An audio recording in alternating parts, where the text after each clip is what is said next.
ਕਿਵਾਨ ਕਿੱਦਾਂ ਤੁਹਾਡੇ ਕੋਲ ਹੀ ਹੈ ਹੁਣ ਬਾਈ? ਹਾਂ ਕਿਵਾਨ ਸਾਡੇ ਕੋਲ ਹੀ ਹੈ। ਉਹਦੀ ਬੀਬੀ ਉਹਦੀ ਦਾਦੀ ਉਹਦੀ ਉਦਾਸ ਹੋਈ ਹੋਣੀ। ਉਹ ਫਿਰ ਦਾਦੀ ਕਹਿੰਦੀ ਵੀ ਅਸੀਂ ਮਾਈ ਬੁੱਢਾ ਇਕੱਲੇ ਰਹਿ ਗਏ। ਹਾਂ ਬਿਲਕੁਲ। ਸਾਡੇ ਕੋਲ ਸਾਡਾ ਨਾ ਪੁੱਤ ਤੇ ਨਾ ਸਾਡਾ ਪੋਤਾ ਹੀ ਆਉਂਦਾ ਇੱਥੇ।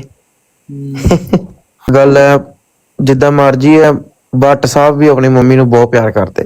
ਹਾਂ ਬਹੁਤ ਵਧੀਆ ਗੱਲ ਕੋਈ ਹੈ। ਕਹਿੰਦੇ ਨੇ ਨਾ ਦਾਦੀ ਦਾਦੀ ਹੁੰਦੀ ਹੈ। ਬਿਲਕੁਲ। ਭੱਟ ਸਾਹਿਬ ਦਿਖਾਓ ਸੀ ਕਿੱਥੇ ਭੱਟ ਸਾਹਿਬ? ਅਸੀਂ ਦੇਖੇ ਨਹੀਂ ਭੱਟ ਸਾਹਿਬ, ਅਸੀਂ ਵਲੋਗਾਂ 'ਚ ਦੇਖਣ ਦੇ, ਵਲੋਗ ਚ ਆਏ ਨਹੀਂ ਅਜੇ ਤੱਕ ਭੱਟ ਸਾਹਿਬ ਛੋਟੇ। ਉਹ ਹਲੇ ਥੋੜਾ ਜਿਹਾ ਬਸ ਕੇਅਰ ਕਰਦੇ ਪਏ ਆ, ਫਿਰ ਮਾਂ ਬਾਪ ਵਾਲਦੇ ਨਹੀਂ ਉਹਦੇ ਦਿਖਾਣਗੇ। ਹਾਂਜੀ ਭੱਟ ਸਾਹਿਬ ਕਿਦੋਂ ਆਉਣਗੇ ਫਿਰ ਪਾਕਿਸਤਾਨ? ਕੋਈ ਪਤਾ ਨਹੀਂ ਨਹੀਂ ਅਜੇ ਇੰਗਲੈਂਡ ਹੀ ਹੈ। ਕੋਈ ਪਤਾ ਨਹੀਂ। ਅਸੀਂ ਤੇ ਕਹਿੰਦੇ ਪਾਕਿਸਤਾਨ ਆਵੇ, ਆਪਣੇ ਬੱਚੇ ਨੂੰ ਦੇਖੇ, ਆਪਣੇ ਮੰਮੀ ਕੋ ਰਵੇ, ਆਫ ਕੋਰਸ ਆਪਣੀ ਬੀਬੀ ਕੋ ਰਵੇ। ਇਨਸ਼ਾਅੱਲਾ ਇਨਸ਼ਾਅੱਲਾ ਅਸੀਂ ਤੇ ਕਹਿੰਦੇ ਕਿ ਆਵੇ ਆਪਣੇ ਕੋਲ। ਇਨਸ਼ਾਅੱਲਾ ਰਜਬ ਭਾਈ ਹੁਣ ਜਲਦੀ ਹੀ ਆਉਂਦੇ ਇਨਸ਼ਾਅੱਲਾ। ਤੇ ਆਪਾਂ ਤੇ ਕਹਿੰਦੇ ਕਿ ਆਵੇ ਇਨਸ਼ਾਅੱਲਾ। ਮੈਂ ਵੇਖਿਆ, ਮੈਂ ਕਿਹਾ ਯਾਰ ਭੱਟ ਸਾਹਿਬ ਨੇ ਬਲੌਕ ਕਰਤਾ ਯਾਰ।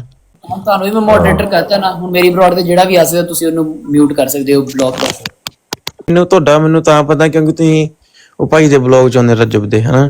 ਆਪਾਂ ਤਾਂ ਕਰਕੇ ਮੈਂ ਕਿਹਾ ਰਜਬ ਭਾਈ ਦੇ, ਤੁਸੀਂ ਮੈਨੂੰ ਪਤਾ ਮਾਨ ਭਾਬੀ ਦੇ ਭਰਾ ਮੈਂ, ਮੈਨੂੰ ਪਤਾ ਲੱਗ ਗਿਆ, ਮੈਂ ਤਾਂ ਕਰਕੇ ਤੁਹਾਡੇ ਨਾਲ ਆਇਆ ਸੀ ਅੱਜ। ਹਾਂ ਨਹੀਂ ਬਿਲਕੁਲ ਬਿਲਕੁਲ ਮੈਂ ਰਜਬ ਦਾ ਕੁੱਤਾ ਇਹ ਕਿਹੜਾ ਭੈਣ ਕਰਤਾ, ਮਿਊਟ ਕਰਤਾ।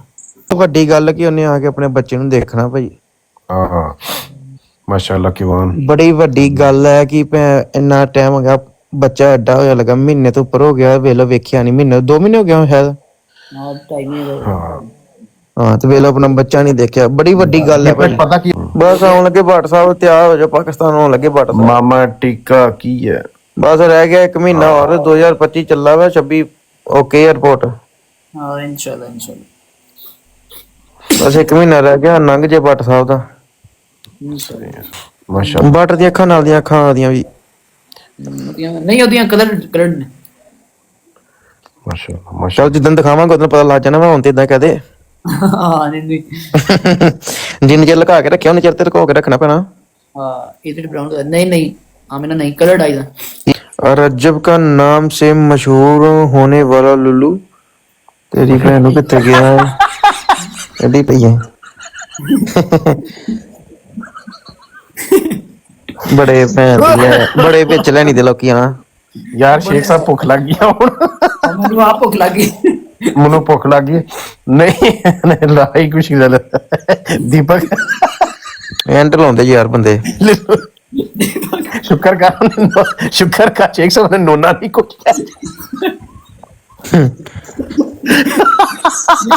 दीपक भाई सही जुड़ देने। ਹੁਣ WhatsApp ਨੂੰ ਸ਼ੇਖ ਸਾਹਿਬ ਮੈਂ WhatsApp ਨੂੰ ਦੇਖਿਆ ਨਾ ਯਾਰ, ਬੜੇ ਮਾੜੇ ਹੋ ਗਏ ਨੇ ਯਾਰ ਕਸਮੇ।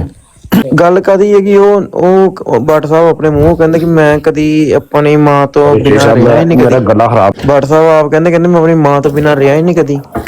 बिल्कुल बिल्कुल। तो जी हाँ व्यूवर्स, जैसा कि आपने सुना रजब भट्ट के बारे में पूछा गया ऑन शेख से, और पूछा गया किवान भट्ट सुल्तान के बारे में कि किवान सुल्तान अपने घर क्यों नहीं जाते और ईमान अपने घर क्यों नहीं जाती, वो आपके साथ आपके घर में क्यों रह रही हैं। तो उस पर जवाब दिया है ऑन शेख ने कि वो कभी हमारे घर होती है और कभी अपने घर होती है। मतलब कि इनका ये शायद एग्रीमेंट हुआ है या वैसे ही कोई इनका सीन चल रहा है, आई डोंट नो, लेकिन इतना तो पता लग रहा है कि इनके बीच में कोई ना कोई मसले मसाइल ज़रूर चल रहे हैं। क्योंकि जहाँ तक व्लॉग्स की बात आ रही है तो उस पर गज़ल ने भी एक स्टेटमेंट दिया था कि ईमान व्लॉग में खुद कंफर्टेबल महसूस नहीं करती, इसलिए वो व्लॉग में नहीं आती। उनका कहना ये था कि वो घर में होती हैं लेकिन व्लॉग में नहीं होती। लेकिन उसी ही व्लॉग में जब उनकी माँ से पूछा जाता है कि किवान कहाँ पर है और ईमान कहाँ पर है, तो वो बोलते हैं कि वो तो घर पर होते ही नहीं है, वो होते हैं अपने माँ के घर और भाई के पास। तो इस बात से वाज़े ज़ाहिर हो जाता है कि इनके आपस में हालात सही नहीं हैं, और उसकी वजह क्या हो सकती है क्या नहीं हो सकती, इसके बारे में आप सबको भी बेहतर ही पता है और हमें भी बेहतर ही पता है। और इसके बाद अगर हम बात करें اور سننے میں یہ بھی آیا ہے، کہنے والے یہ بھی کہتے ہیں کہ اس کی اصل وجہ رجب بھٹ خود بھی ہے، کیونکہ اگر رجب کے اوپر اتنے مسئلے مسائل نہ ہوتے، اگر وہ خود کے اوپر کنٹرول کر لیتے، اگر وہ گھر میں موجود ہوتے تو شاید آج یہ ان کے ساتھ نہیں ہو رہا ہوتا، کیونکہ ایک تو شوہر کا گھر پر ہونا لازم ہے، اگر شوہر گھر پر ہوتا ہے تو بیوی بھی گھر پر ہی رہتی ہے، اور بچہ تو صاف ظاہر ہے پھر ماں کے ساتھ اور باپ کے ساتھ ہی رہنا زیادہ پسند کرتا ہے، اور ان کے بیچ میں کافی سارے اختلافات بھی ہو گئے تھے، جس کی وجہ سے ان دنوں میں بہت ساری باتیں ہوئی، اور پھر جب بچہ آ گیا خیر سے پھر ان کی صلح بھی ہو گئی تھی، جیسا کہ آپ سب لوگ جانتے ہیں، لیکن یہ مسئلے مسائل اتنا جلدی ختم ہونے والے نہیں ہیں، اور آپ سب کو پتہ بھی ہے کہ رجب جو ہے بعض اوقات ایسی باتیں کر جاتا ہے جس کے بعد وہ اس پر پچھتاتا بھی ہے کہ یہ میں نے کیا بول دیا، شاید ایسی کوئی بات اس کی بری لگ گئی ہو اون کو، ایمان کو، یا ان کی ماں کو، تو وہ فی الحال سوشل میڈیا کے اوپر ظاہر نہیں کر رہے، لیکن ان کے فیس ایکسپریشن سے، ان کی باتوں سے واضح ظاہر ہوتا ہے کہ ان کے بیچ میں کوئی نہ کوئی کلیش چل رہا ہے۔ ہم تو صرف دعا ہی کر سکتے ہیں کہ ان کے مسئلے مسائل جلد از جلد ختم ہوں، اور رجب جلد سے جلد پاکستان آ جائے اور اپنے بیوی بچے ماں باپ کے ساتھ خوش رہے۔